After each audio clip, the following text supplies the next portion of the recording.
सुन्नुस् त हजुर मलाई 2-4 दिनदेखि रुगाखोकी लागिरहेछ। हजुर हजुर यो ज्वरो पनि आइरहेछ, जिउ पनि कटकट खाइरहेछ। लौ न मलाई औषधि दिनु पर्यो। ज्वरो पनि आइरहेछ हैन? हजुर हजुर। जिउ पनि दुखिरहेछ? हजुर। हिजो खानामा के खानु भएको? के खानु, त्यही दाल भात त हो नि। एकछिन है। हेलो दाइ, एकजना कस्टमर आउनु भएको छ हैन? उहाँलाई ज्वरो पनि आइरहेछ रे, जिउ पनि दुखिरहेछ रे। जिउ पनि दुखिरहेछ हैन? के औषधि दिने होला? ए हस् हस्।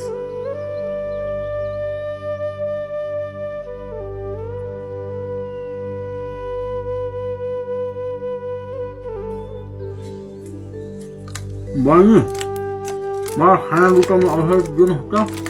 के खाना भन्नुभयो? रुचाउने औषधि के? खाना रुचाउने औषधि खाना रुचाउने औषधि रे? खाइरहेको देख्छु तपाईँलाई म। होइन के, दाल भात रुचाउने औषधि चाहियो के? दाल भात रुचाउने औषधि। एकछिन है। हेलो दाइ, एकजना अर्को कस्टमर आउनु भएको छ, उहाँलाई दाल भात रुचाउने औषधि चाहियो रे। कुन औषधि दिने हो दाइ? ए हस् हस्, लिनुहोस्। ए दिदी, के हो तपाईँ त फोन गरेर मात्र औषधि दिनुहुन्छ त? भर लाग्यो नै तपाईँको मलाई। ए होइन होइन, लानुहोस् न लानुहोस्। हुन्छ नि, साथै तपाईँ फोन गरेर मात्र औषधि दिनु हुँदो रहेछ। दाई हुनुहुन्न? दाइ हुनुहुन्न, बाहिर जानु भएको छ। कति बेला आउनुहुन्छ त दाई? दाइ बेलुका 5:30 बजे मात्र आउनुहुन्छ। ए ल, त्यसो भए म दाई आएपछि मात्रै लान्छु। यो दाइले नै भन्नुभएको औषधि हो, लानु न लानु। दाइले नै भन्नुभएको औषधि। मलाई भर लागेन, म दाई आएपछि बेलुका नै आउँछु ल।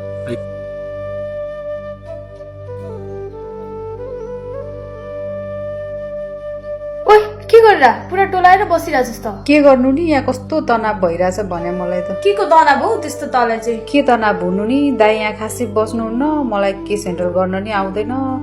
कस्टमर आएर खाली कराउने मात्र गर्छन्। लास्टै तनाव भइरहेछ भने मलाई त। अन्त चाहिँ कता जानु लागेको नि? म यही सिपिटी क्लास जान लागेको। के हो रे सिपिटी भनेको? सिपिटी भनेको चाहिँ कम्युनिटी फार्मासिस्ट ट्रेनिङ प्रोग्राम रहेछ कि यो चाहिँ मेडम्याक्स प्राइभेट लिमिटेड कम्पनीले सञ्चालनमा ल्याएको रहेछ। यो चाहिँ कम्प्लिट प्र्याक्टिकल बेस्ड ट्रेनिङ रहेछ कि। अनि म नि फार्मेसीमा बस्दा औषधि नचिनेर कस्टमर रिसाएर हैरान दिक्कै लागिसकेको थियो मलाई। अनि एकजना बाले पो खै के जाति मेडम्याक्समा बुझ्न जाऊ, ट्रेनिङ सेनिङ हुन्छ भन्नु भएको थियो।